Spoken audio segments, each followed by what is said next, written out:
Welcome back, YouTubers, to my channel of an everyday life of an Aspie. If you're following me right now and you're new to my channel, welcome to you newbies right now. I'm AspieAnswersAll, and I'm all about creating mental health awareness and sharing my life story and journey with AS, OCD, social anxiety and every other mental health disorders that I am disclosing right now as an awareness and understanding, getting to know me as a person, as an individual, instead of these label mentalities that has been labelled upon me. Regardless of, I've noticed that many people may think I'm using it as an excuse, but I know the drill of what I'm doing with my videos and to my aims and goals of what I've shared really earlier in the piece based on what I want to aim here for this channel.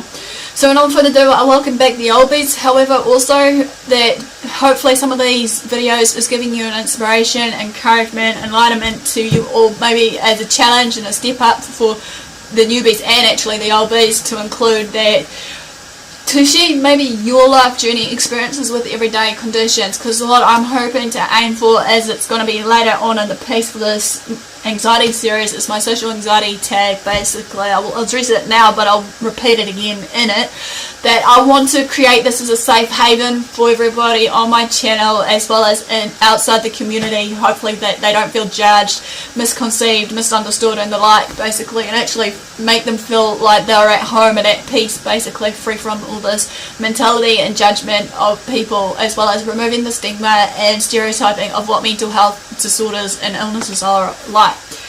Right, and all further ado, if you've been following me right now, basically, as you know, I've been creating certain series step by step so that you can get a brief overview or understanding on certain mental health illnesses that you may not have heard of, as well as basically just everyday topics that I thought to address, as well as just maybe share some of my life stories, as well as progress up to date of what I've been up to. So in these series at the moment, under the anxiety series is the PTSD, which covered briefly was the introduction to it, what it is. The misconceptions is coming up next right now. The treatments and therapies will be as well, but basically what I'm trying to say here is, just to put a disclaimer before I continue, basically, is I'm no medical professional. I'm just a normal everyday woman that's, well, I don't like using the word suffer, but actually I'll put it in there, suffers these mental health illnesses, so hopefully that basically people can actually understand bits and pieces what's going on and what's going down, so that hopefully if you see any signs and symptoms that are in between these mental health illnesses that I share with you all, that hopefully we can seek professional help, because I don't condone self-harm in any way. Professional help and being happy and at peace in ourselves is my aim of the game here. So in all further ado, guys, this is the 10 misconceptions to basically want not to say to someone with PTSD, you know, or sort of thing, or 10 most common statements, I should say. Humble apologies, my tongue's getting tired. So let's begin. Like any other mental illnesses I've shared before, basically many times, it's how we talk and treat others, obviously, that will determine any outcome or situation that we face every day, basically, of the good and bad. You know, it also is based on our everyday choices, how we want to go about our day. Do we want to, you know, take the good with the bad and bad with the good, vice versa? Do we just want to sit and dwell on it and just, you know, think, this is just not the way I want it right now, or whatever it may be. You know, well, we need to be in mind of this, you know, of the number golden rule, even though many people just don't want to hear it. Treat others as you want to be treated. And we also need to bear in mind, however, how and what we say things to people, hence why I'm here to address to you all how to actually maybe share or speak to the ones with mental illnesses, you know, by educating and sharing awareness, and just, like I said, sharing my stories along the way, hopefully with my life experiences along the way, and that hopefully you don't prejudge me before you get to know me as a person here on the channel, or even if I do end up trying to push myself harder to be out in the community. I'm going to bring these statements out to you right now though, but bear in mind, I'm not bringing any blame or pointing the finger at anyone or guilt. No, this is far from it. It's, like I said, just to, in the hope of bringing better awareness and understanding of how all these mental health disorders work, be it PTSD, depression, anxiety and the like, along how it affects people and maybe how it affects them in a way of their mind, body, spirit, soul and whatnot, as well as just their everyday life, you know, of how they go about coping and doing their ways. So, no further ado, let's begin with these 10 common statements that may be common enough to the ones that do suffer from PTSD. Number 1, calm down now or I won't talk to you. Okay, the advice here I would give, or what have you, is, or what a response will be back from probably someone suffering from PTSD is sort of me feeling I'm in grave danger, or if you feel the same right now as I do being in grave danger, would you be calm in my situation that I'm facing of that danger? Instead of forcing someone to stop panicking, here's a tip here that you feel that are panicking or showing those classic signs that I've shared earlier in the piece of PTSD.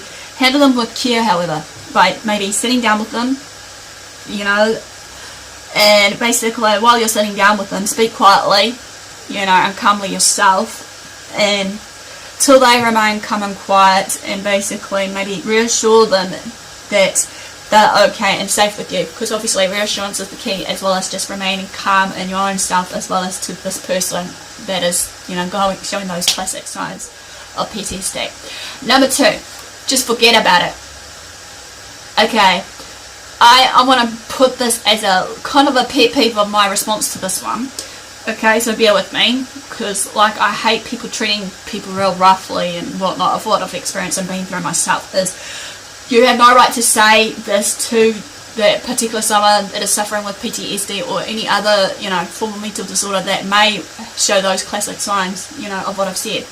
It's like telling someone that's suffering from that traumatic event that they may have experienced in the past, be it, like example, a veteran that's lost a leg or an arm and they're immobilised or whatever the case may be, and they'll, you know, won't be able to walk or what have you. People with PTSD will eventually learn to adapt to the world and function normally like any normal person will do, but as I said before, it will take time, patience and the like of what's important to us as well as maybe to them. Number 3, don't you just repress the memory and forget about the whole thing that has happened. The response that they may give you, or what I've been reading up on, this may be a temporary fix to the problem. It's helpful to address the pain, and it will take some time and effort basically to recover, but in the end result it will bring some healing one way or another between you and I. Number 4, past is past. You need to move forward with life. True to an extent to this comment, like anything, you know, that we hear based on the mental health illnesses, but you've got to remember, as the problem is continuously reliving the past with this nightmare that continues to, you know, spook that person or what have you. It's no longer a memory, basically, it's an everyday constant struggle for them, obviously. Number 5, you need to forgive them and forget what had happened. Many people's response for this one will be maybe they do forgive the person that has hurt them and done wrong to them, but it can be, again, an everyday struggle, you know, for forgetting what they did and how it happened, where it happened and the like, you know, and why it happened. But one can't harbour a grudge while still suffering from pain from that incident, however. Number 6, shall we say, is, I thought any soldiers, orphans, abuse victims has PTSD. Okay, we know that young children are vulnerable to PTSD despite their apparent resilience to the mental stress that goes on with it. You know, be it child abuse, be it child neglect and the like. You know, so yeah, during a family recovery from a catastrophic hurricane, I'll bring as an example, a child may struggle with adjusting to a new environment where they may be without their own friends and some of their family, making the recovery even more difficult. For that. Number 7, what happened to you wasn't that bad. Okay, in response to this one is will be, I have enough guilt on this, as well as living with it every day. Everyone reacts differently to certain life events regardless of what happened today, past, what have you. So therefore, be patient with me and I'll do what I can, even though I still live to this day of these horrific experiences in the past. Another one is number 8 is it's partially your fault because of how you dressed, how you acted, and what you were, where you were, etc., etc. This one is clinically addressed to the, victims of abuse, this common statement, which by rights, why should you basically, tell them what to do or say and whatnot, basically, yes, taking responsibility and accountability for our own actions is a good thing. Yet there is a difference between realising your part in the mistake and blaming a victim for a crime. Would you do this the same way to how you treat us, or vice versa? Do you want the same, outcome for us to actually say the very same words?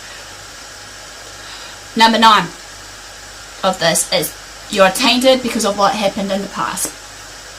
Gee, thanks for the reminder. If I am tainted, yes, I live it every day of my past experiences, of those traumatic experiences that I went through in my everyday life. But it'd be nice if you can be just caring and understanding enough just to, bear with me. If not, some of them may end up starting to, have that anger outburst and tell you to, excuse my terminology, fuck off. Last but not least, number 10, didn't you kind of enjoy it? This one basically rubs me in a way, what I hear on this one. Basically, did they enjoy it? Maybe not, because obviously, all these past traumatic experiences that they happened for a reason. So basically, why should you ask them, did you enjoy it? Because it's wrong. It just makes me cringe. It's like, ugh, did you really have to say that in the first place? Alright, this ends basically the 10 most common statements that you want us to say to someone with PTSD. Give me the like for the thumbs up for support and just showing that you're engaging. And also comment below for any common statements that has been said to you if you do suffer from PTSD that you want to join in and actually, comment below on this. I welcome you to do so. Also feel free to, comment below just maybe your life stories, or even just do a challenge right now for you all, the ones that suffers from PTSD. I welcome you all to actually do this challenge. Maybe no pressure if you don't want to, but to share your stories with it and maybe hopefully create an awareness and everything else, basically. And also feel free to sub to my channel if you haven't done so. I'm hopefully to do daily, weekly vlogs of mental health awareness and everything else in between, which hopefully will go to plan. Follow me on Twitter, Facebook, basically AspieAnswersAll. Thanks for watching, thanks for your support for most of the ones that has been coming on my channel so far. Until next time, do what you love what you do, take care of yourself, love others, be kind to yourself and others. Until next time, I'll see you all again soon.